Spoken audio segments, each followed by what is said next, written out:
So Emma Smith compiled a hymnal. We all know that. And it's pretty easy to think that we know what a hymn book is, and she made one. And I think that's often as far as we ever go. And for a long time, it was the farthest I ever thought through it.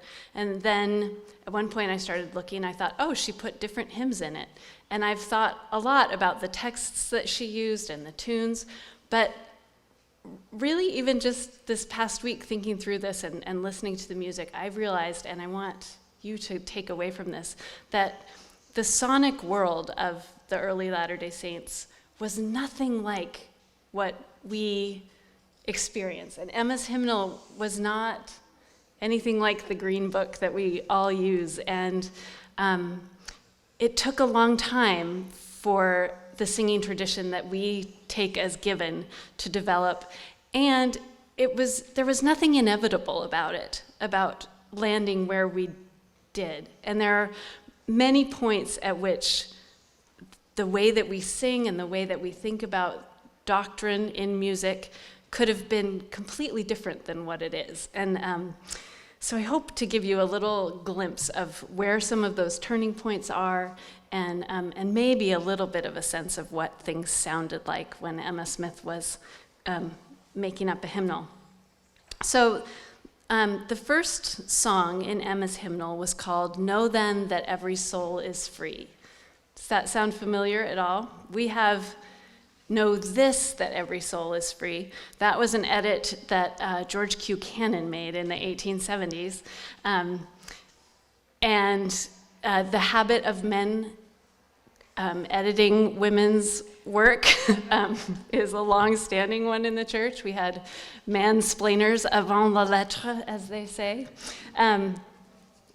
But it's an interesting story, and the reason that there's a picture of a man in this row is that in several of the key works on Mormon hymns, the author of the text, "Know Then That Every Soul Is Free," is identified as Sally Sway, a 9-year-old Baptist girl from a congregation near Joseph Smith's hometown. It's not true. It was published by this Swedenborgian minister named Joseph Proud in 1790. And so I don't know where the Sally Sway story came from or who thought that would be good, but I was going to start with that. I was so excited that the first hymn in our hymnal, in the first hymn in the first Mormon hymnal was written by not just a woman, but a little girl. And so that's a good lesson in presentism as a historian and how your agenda can lead you astray. So this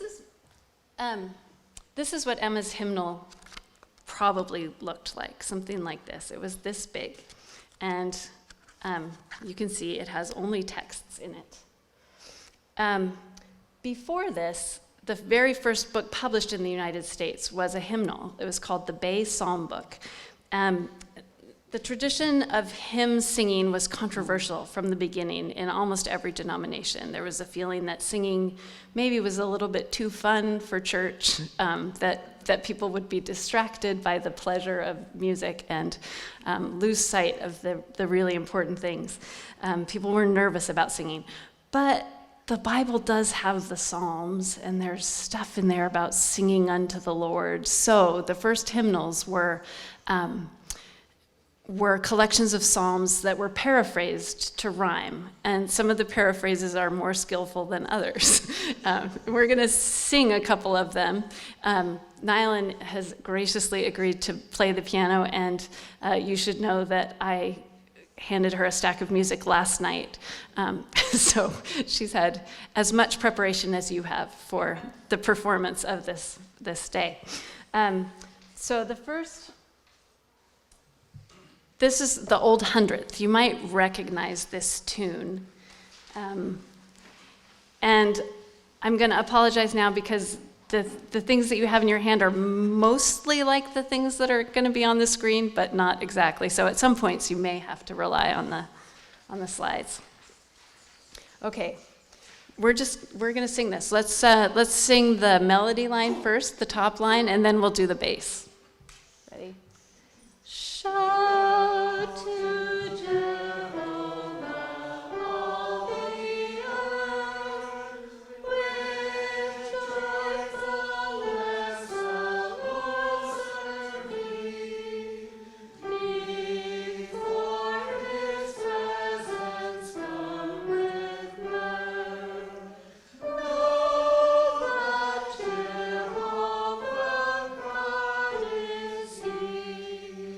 everybody sing the bass line.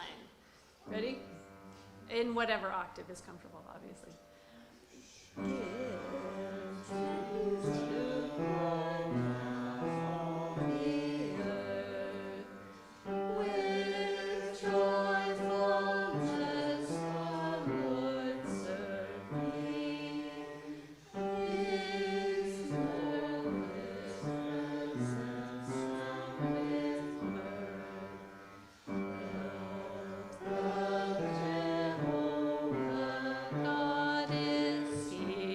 Good, all right, now both parts, ready?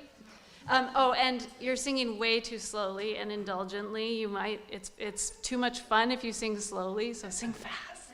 Ready?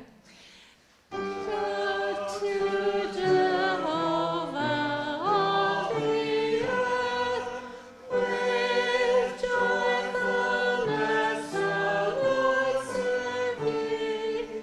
Before his presence come with mirth.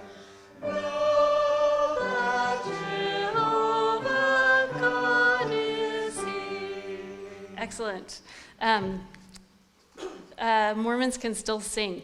When I got to college, I'm just going to indulge myself with this story because Serge and Richard are here.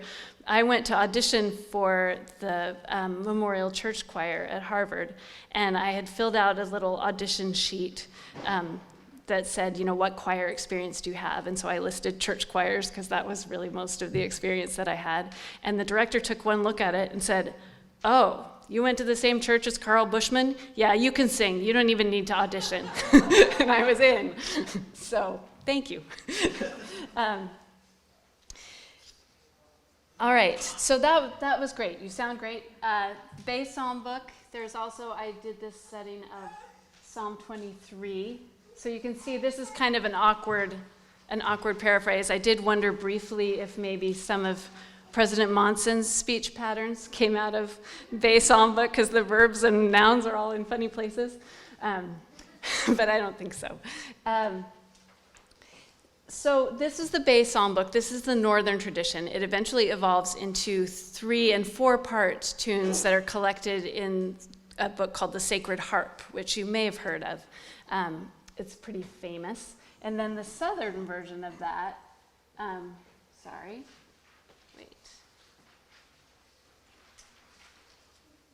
there we go. The Southern harmony you can see on the right. So you can see there are 3 lines. The melody's in the middle. Sometimes there are 4, and the melody will be in the 3rd line down, the tenor usually. And you can kind of see, this isn't a great printing of it, but you can sort of see that some of the notes look skinny and some look bigger and rounder. And so this is called shape note singing. And the position in the scale, whether it was fa, so, or la, was noted by the shape of the note. So people who didn't necessarily know, say that top note on the first stave is a C, would know that it was so or la. I don't know shape note singing, so I'm not sure actually which one it is, but it's one of those positions on the scale, so they would have an idea how the melody went, even if they couldn't really read music. Reading music was controversial, believe it or not. Some congregations, some denominations believed that it was too practiced, that real spiritual singing had to be spontaneous. And so they would do it by a practice called lining out, which meant that the song leader, whoever it was, would sing a line and then the congregation would sing it back.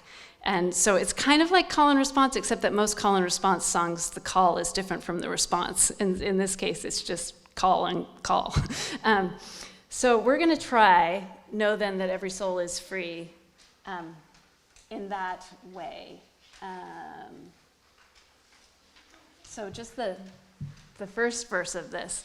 I'm not a good singer, and so I apologize in advance. What's a good note for that one?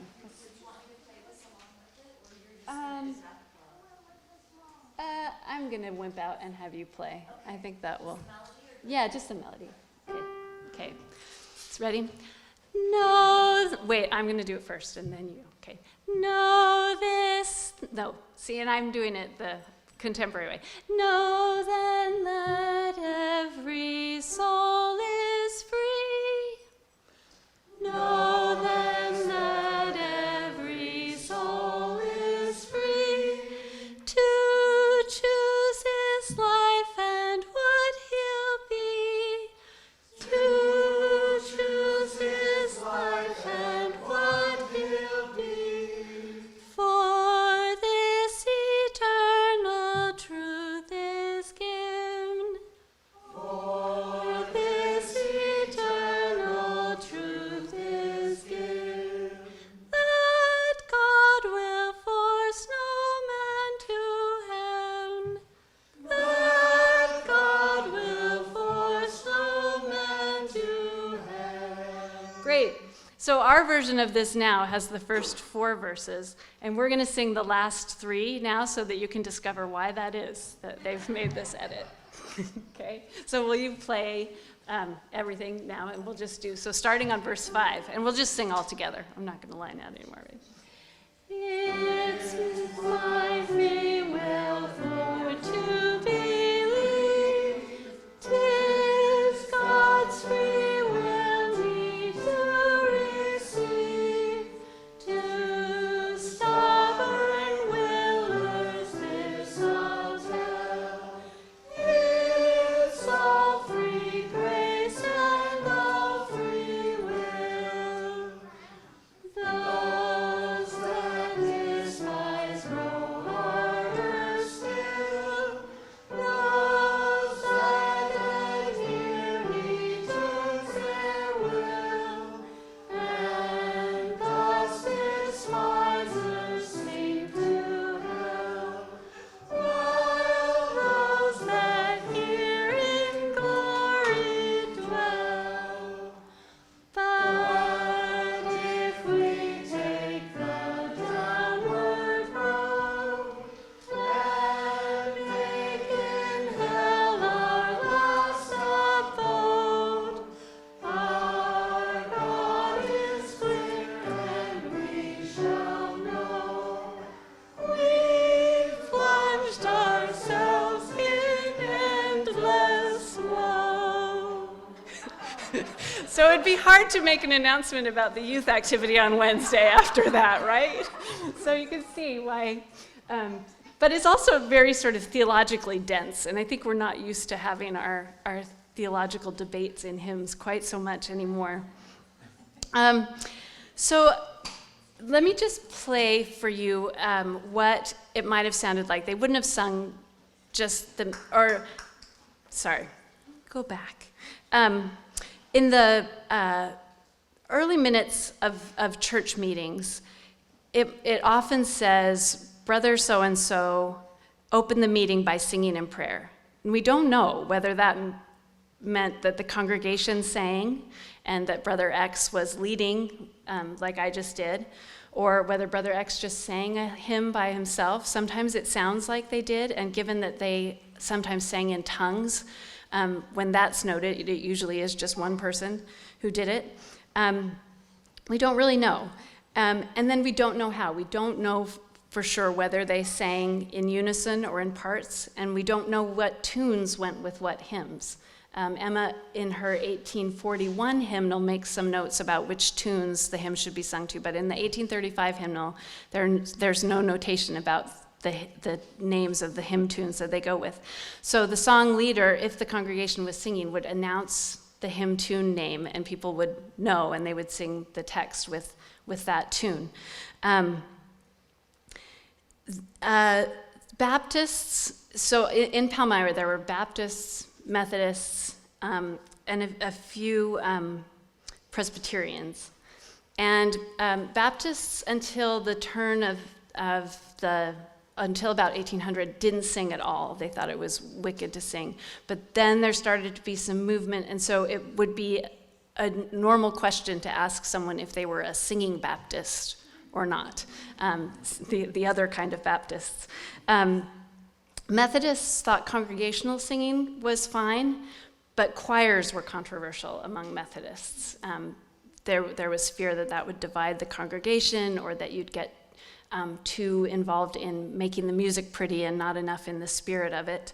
And Presbyterians were pretty good with both congregational singing and choirs. So the Palmyra Methodist Chapel did have a choir loft, so apparently they were one of the congregations that had choirs, but a Baptist congregation not too far away in Great Bend, New York, had a schism in their congregation over the issue of a choir, or over the issue of singing at all. One of the deacons had been opposed to singing and had converted several of the people in the congregation to his way, and so then the people who wanted to sing, it says his opposition to singing, somebody wrote this in 1837, contributed to the scattering of the flock. And this is like the story of why there was an empty Baptist church in Great Bend.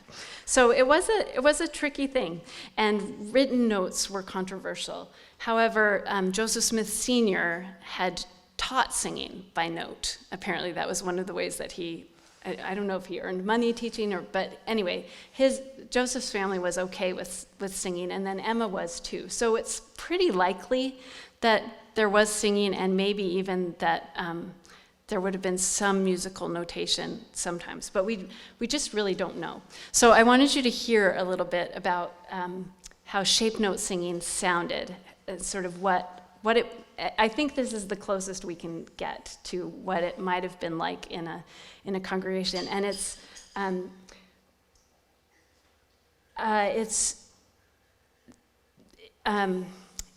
rough, it's passionate. It's the point is to make a lot of noise. It's very different from how we usually sing. This is not a hymn tune that probably you're familiar with, but this was one of the most popular ones from the Sacred Harp. So I just want you to hear it and see. There are groups that still get together and sing like this, and they conduct this way, and you'll see them conducting like this. Hopefully, the reception here is kind of iffy.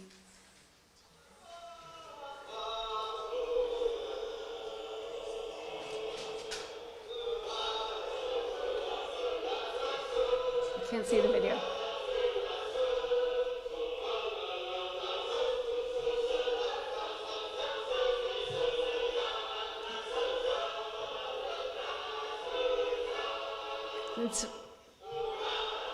So that time they weren't singing words, they were singing fa, sol, la, and everybody's singing on their own parts. So that's why it sounds like just cacophony. I'm going to turn this around. I don't know why the video is not coming. Go out of the presentation, escape the presentation, and it'll come up. Well, it's showing on here. So anyway, I'm going to turn it around. You can see a little bit. And now they're going to sing words.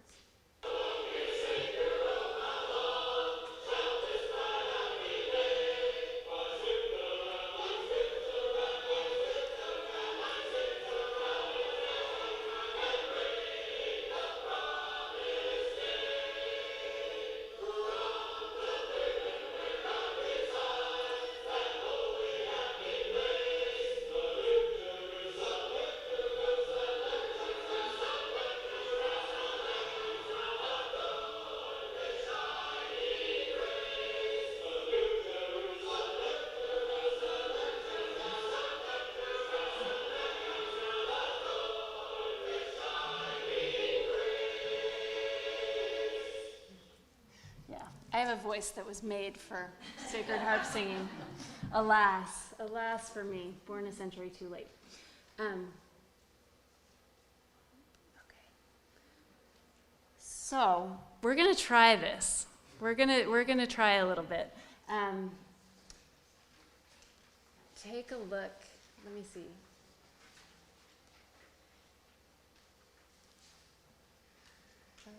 Where did it go? There it is. Okay. So this is called The Missionary's Farewell, and I didn't know that. The first time I heard it, I just heard the text, and I read it or heard it immediately as a song about immigrants coming from their native lands to Zion. So I think it works either way. Have a look at this, and we're going to first sing the melody, which you'll recognize, I think, and then we'll try and add some parts and see what happens. I need, if any kids want to come up, we're going to need, are there any kids who want to come and keep time? No, they all ran away. I scared them. It's okay. If you want to come and stomp your foot, you can. I was going to have them. But, okay. So let's just sing the melody. It's in that third line down. Ready? Yeah, so the third line from the top. You'll recognize it after 2 measures, I bet. Play that, Dave. Ready? Yes, my native land, I love thee. All thy scenes, I love them well. Friends, connections, happy country, can I bid you all farewell? Can I leave thee? Can I leave thee? Far in distant lands to dwell. Can I leave thee? Can I leave thee? Far in distant lands to dwell. All right, let's do the second line from the top. Ready? Yes, my native land, I love thee. All thy scenes, I love them well.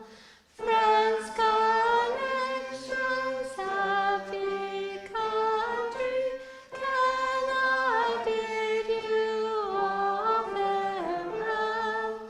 Can I leave thee? Can I leave thee?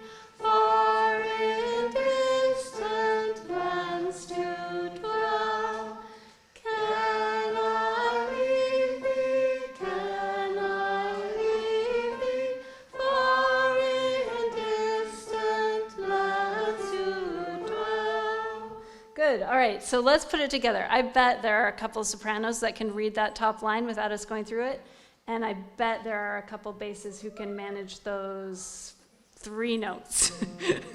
I thought about going through it, and I thought, no, I won't insult your intelligence that way. All right, let's put it together, and I'm going to conduct like it's sacred hymn style. Ready? Yes, my native land, I love thee. All thy scenes, I love them well.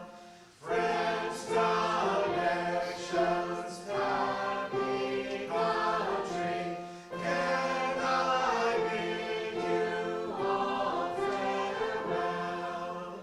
Can I leave thee? Can I leave thee? Far in distant lands to dwell. Can I leave thee? Can I leave thee? Far in distant lands to dwell. That was not half bad. All right, now listen to what Mac Wilberg did with this tune. And believe it or not, there are no French sixths in this arrangement.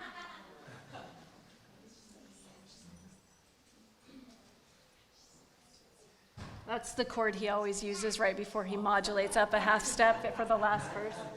And sorry, there's going to be a 5-second ad, apparently. This is a story about a magical place where everything's amazing. There we go. Okay. It's a magical place. That's not bad. Okay. Just a little louder. There we go.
can see exactly why things are out of order in your packets.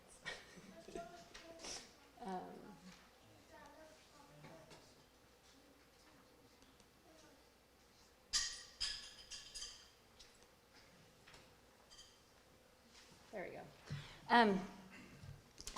So this sounds like another indulgent personal story, but it'll make sense later. This tune we still have in the hymnal. Does anybody know what text we sing it with? It's "Go Tell Aunt Rhody," but it's also in our hymnal now. It's right. But "Go Tell Aunt Rhody" is number 3 in the Suzuki violin books. And so Rosalind actually may have heard me play this in sacrament meeting when I was 5 years old, because it counted, it was a church song, and so I could play it. So anyway, that will make sense in a little bit. I have no idea. All right, so Emma's little book, she collected about 50 Protestant hymn tunes, and then there were about 40 that were original by Mormons or were amended with Mormon texts, largely by W.W. Phelps. William Wines Phelps was a publisher, and nobody liked him. The nicest thing anyone ever says about him in the histories is that he was eccentric, and sometimes difficult comes up, and opinionated.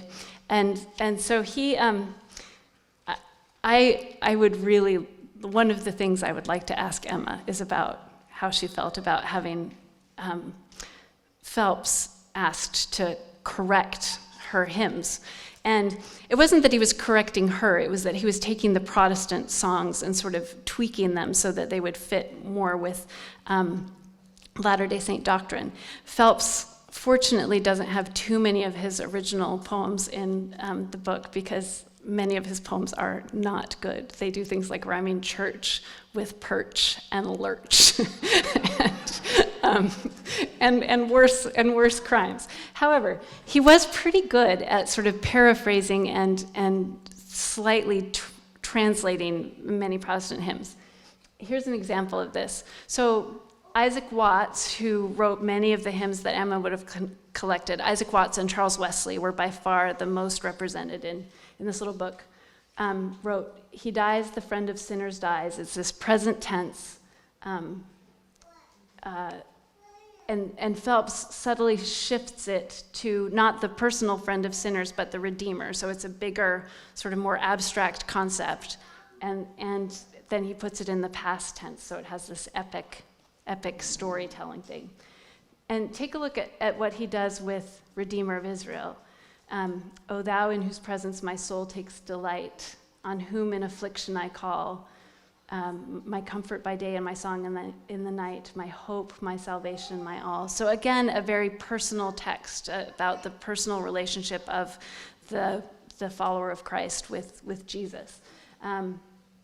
Phelps turns it into a story about the redemption of Israel, about a whole people. What time is it? Yeah, there's not quite time. Okay, so I thought we might sing "O Thou in Whose Presence," but I will leave that to you as a homework exercise. You can take this home and sing it.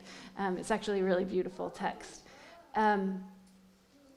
But this tendency of Phelps to sort of abstract and depersonalize and to write about a covenant people instead of an individual's relationship with God was common, and it became more common as new hymnals sprang up. And new hymnals sprang up like Waffle Houses in Tennessee, like mushrooms. Here's a list. This comes from a really excellent BYU Studies article by Michael Hicks. In fact, most of this presentation, you should know, is shamelessly stolen from Michael Hicks in one way or another. But here's a list of the hymnals. You can see that between 1835 and 1845, there is, an average of a hymnal a year. And the story of how these hymnals got printed is exactly like the story, like all the church history that you read. It's a mess. Nobody really quite knows who's in charge. The saints are in movement all the time. They're, a little congregation here and a bigger congregation over here. There's never enough money for anything, including printing. And everybody's going off on missions already. They haven't figured out a church before they start taking it abroad. They're so excited to go. So they printed 1,000 of Emma's little hymnals and soon ran out of them. They needed more, and the elders who were going to England wanted to take more, and there just weren't any. So this guy named David Rogers, together with Parley Pratt, who was getting ready to go on a mission, decides to print another one. But he thinks he'll just make a few little changes first. And so he takes out about 40 of the hymns that Emma had selected, and he adds in 24 new ones, 5 of which were composed by Parley Pratt. And all of the 24 that he adds are sort of original Mormon songs. And so he prints that. The elders take it. They soon run out of those 2. They want to print more in Manchester. And so the next one with Brigham Young, Parley Pratt, and John Taylor gets printed in Manchester. Meanwhile, in 1839, the Nauvoo High Council, which thought they were in charge, as did Brigham Young, had decided that they should not reprint the Rogers one, but that Emma should make a new hymnal. And letters cross on the Atlantic. Brigham Young never hears this directive from the High Council, or maybe he decides to ignore it because there was already tension between whether the Quorum of the 12 Apostles had more authority than the Nauvoo High Council or not. And anyway, for one reason or another, the 1840 hymnal that gets reprinted in Manchester is not really Emma's anymore. Emma does do another one in 1841, and also around the same time, Benjamin Ellsworth has a dream in which Jesus comes to him in vision and tells him that he needs to make a hymn book, which he does. He's a rich guy. He has his own hymnal printed, for which he gets called into a church court, tried for his membership, disfellowshipped, and then immediately refellowshipped and forgiven, in the space of an hour. So anyway, there are a lot of great stories associated with the hymnal, but it's not by committee and correlation, and it took a while for us to get to where we have now. And women are in the mix in all of this, and there's an interesting way in which women have some authority in all of this. So the next song that we're going to look at for a minute is "Oh My Father," which we know is Eliza R. Snow's hymn. What you might not know is that it was sung to at least 8 different tunes before we arrived at the one that we have now. Let's see. Oh, this appendix.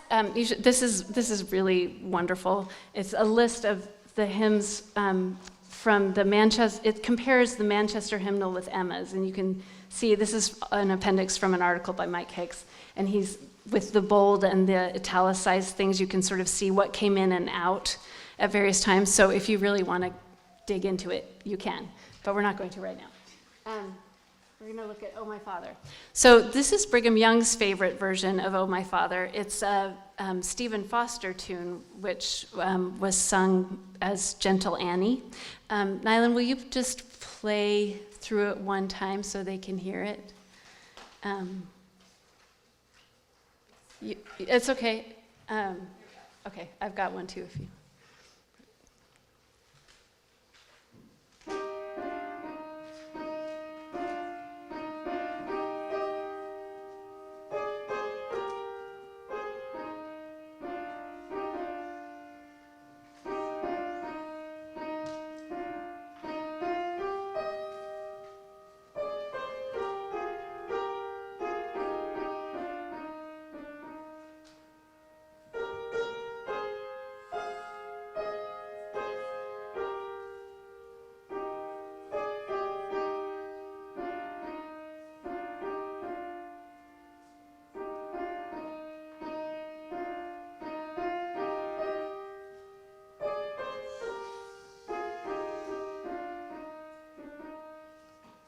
let's sing it. I'm going to step back from the microphone, especially for that high F. Okay. Oh, my Father, thou that dwellest in the high and glorious place, when shall I regain thy presence, and again behold thy face? In thy holy habitation,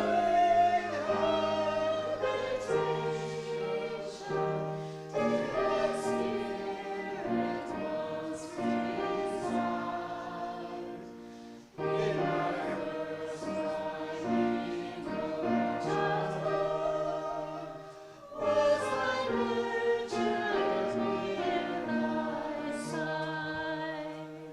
Good. Okay, so that's one. At the same time, there were others. Evan Stevens wrote one, of course, because Evan Stevens wrote one of everything. He actually wrote two, but this is the first one he wrote. It's kind of awful, but let's sing it anyway. I don't know, you just... Yeah, just play it once. Maybe just the first two lines, like to the double bar, and then we'll sing.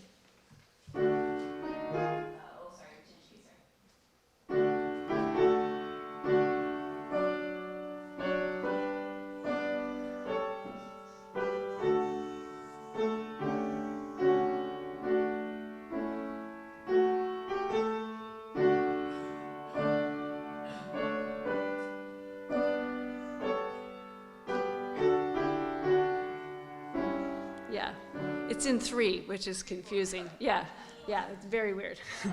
Yeah, so that's why it's tricky. Ready? Yeah, all right. let's do it. We'll see what happens. Ready? Oh, my Father, thou that dwellest in the high and glorious place, when shall I regain thy presence, and again behold thy face? In thy holy habitation, did my spirit once reside? Sorry. In my first rising childhood was I nurtured near thy side. Yeah, that's very Evan Stevens. It's wonderful. Then Evan Stevens was directing the Tabernacle Choir, and he had a tenor soloist that he loved to feature. He was really good at sort of featuring his best talent of the moment. And so he had this tenor soloist, and he wanted to do this song, but didn't think this would show it off. So he chose this Protestant song called My Redeemer, with this tune by James McGranahan. And they sang it in the Tabernacle. They didn't sing My Redeemer, they sang Oh My Father, but we're going to sing this text with the tune that you know, just for fun. So the words are on the right, if you can't read the tiny print. Maybe, let's see, 1, 2. Yeah, so it's, but you actually do know this one, like once you get started. Yeah, this is the tune we know. Maybe just play like the last little, just a little introduction. Another thing we take for granted. Ready? I will sing of my Redeemer, and His wondrous love to me. On the cruel cross He suffered from the curse to set me free. Sing, oh, sing.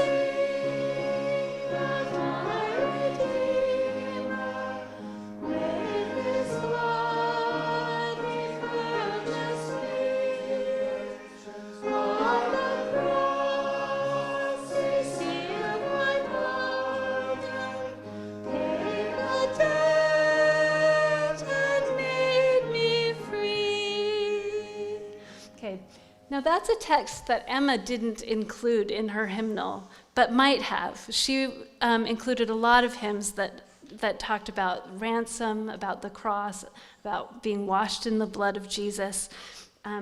She was really into this personal relationship with Jesus and into grace. She included Amazing Grace in her 1841 hymnal. When people ask me why Mormons don't sing Amazing Grace, I say, well, we used to. For a few minutes, we did. So anyway, I like that text, and I like the tune. This tune immediately caught on. Everyone loved it. Evan Stevens had, in the meantime, composed another tune for Oh My Father, which he lobbied hard to get in the next hymnal that was printed, and he lost. He went around evangelizing about what was wrong with this tune and how, sort of unsophisticated it was, but he lost. And so in the when's the Blue Hymnal? 1949, I think, they print both. So there are two tunes in the old Blue Hymnal with the thing that you color on the front. Yeah, I'm dating myself. But then in 1985, they finally just lost Evan Stevens altogether. And it's his own fault, because he performed this tune for the first time with the Tabernacle Choir. So we could read in these histories of Emma and Eliza, of their tunes and texts being used and edited and abused. We could find a declinist narrative about women having once had more power than they do, which is a favorite way to tell Mormon women's history. Emma was certainly badly treated by Brigham Young, and it took us a really long time to get around to appreciating her again. And the church is certainly different than it would have been if we'd been singing out of Emma's hymnals all these years. It's a really interesting thing to think about what would have been different if we'd had Emma's hymnals. It's hard to imagine any LDS woman now claiming as much authority and power as Eliza R. Snow had over all kinds of organizations in the church. But if you asked an average member of the church to tell you about the most basic fundamental theology of the Church of Jesus Christ of Latter-day Saints, you would get some version of either, "Oh, my Father," or "I am a child of God," right? Those are when we try to encapsulate what's most important about Mormonism, that's where we go, and women wrote those tunes. So I wanted to note that art has its own authority, and we all can claim it, even if we are not creative or creators in the way that we think. I don't write hymns, I'm not a good singer, but Eliza R. Snow, Emma Hale Smith Bitterman, David Rogers, Benjamin Ellsworth, Parley Pratt, all of these people, plus members of correlation and music committees later on, and even more importantly, primary choristers and sacrament meeting music leaders who choose the hymns, really shape not only the sort of sonic world that we live in, but also the doctrines that get emphasized. Everyone does this together. We're at another inflection point, right? They're making a new hymnal. I have no idea what it's going to look like. And it's easy to think, oh, well, it's some committee in Salt Lake that's going to give us this hymnal, and that will be that. But of course, that's not that. We do arrangements, we direct choirs, we decide which hymn the primary is going to try painstakingly to learn, because it takes longer to teach little kids a hymn than grown-ups, and they can't read. And so this is all of our music, and it's all of our doctrine, and I'm really glad that we have it and that we get to do it together. So in that spirit, I want to close by singing all of Eliza R. Snow's words with the tune that I would like them to be put to in the next hymnal, which you will recognize. Yeah, so just play maybe the last line. You'll know it.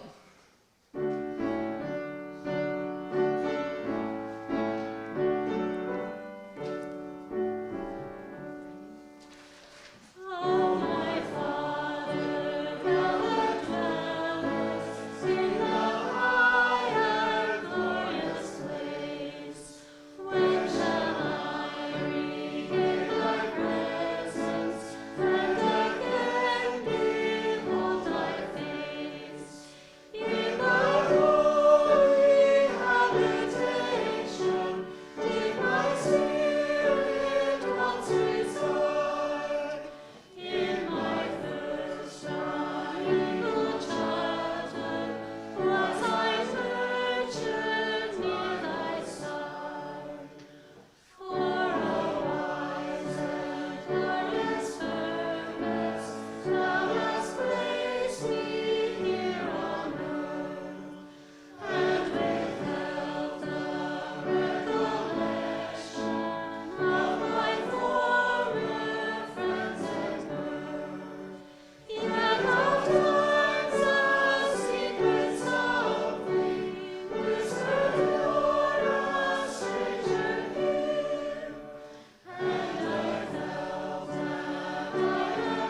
Thank you. Thanks for coming.